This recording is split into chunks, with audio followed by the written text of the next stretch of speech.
पाटील आणि एकूणच मोहिते पाटलांचं जे साम्राज्य आहे तिथलं राजकीय जी सगळी ताकद आहे त्याला एक मोठा धक्का आहे असं म्हटलं तर चुकीचं ठरलं जाणार नाही.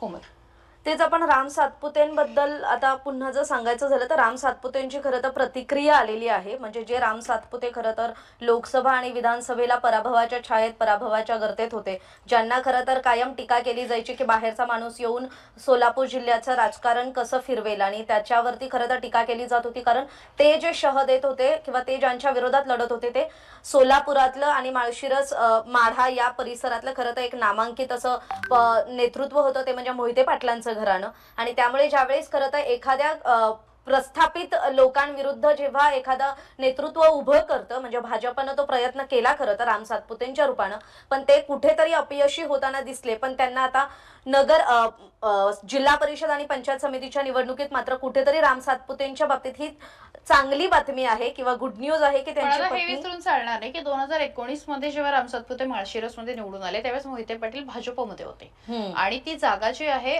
ती आरक्षित होती अर्थात. मात्र तेव्हा सुद्धा म्हणजे मोहिते पाटलांच्या मदतीनेच ते निवडून आले. मात्र जसं जसं गणित फिरलं तसं तसं सातपुते आणि मोहिते पाटलांमध्ये कुठेतरी ठिणगी पडायला लागली आणि 2000 आता म्हणजे 25च्या 24च्या ह्याच्यामध्ये मोहिते पाटील जे आहेत ते राष्ट्रवादी काँग्रेसमध्ये गेले. भाजपने त्यांना तिकीट नाकारलं खासदारकीचं आणि त्यानंतर त्यांनी म्हणजे लोकसभेला आणि विधानसभेला दोन्हीकडे खरं तर सातपुतेंच्या रूपाने भाजपला झटका देण्याचा प्रयत्न केला. अर्थात स्थानिक स्वराज्य संस्थांमध्ये सुद्धा कुठेतरी भाजपला तिथे मोहिते पाटलांमुळे एक मोठं आव्हान उभं होतं. मात्र अशा वेळी राम सातपुतेंनी ते ठिकाण सोडलं नाही. त्यांना कितीही बाहेरचं म्हटलं गेलं, त्यांना हिणवलं गेलं, त्यांच्यावरती टीका करण्यात आली, मात्र ते तिथे पाय रोवून उभे राहिले आणि त्याचा परिणाम जो आहे तो आता काही प्रमाणात दिसतोय असं म्हटलं तर चुकीचं ठरणार नाही.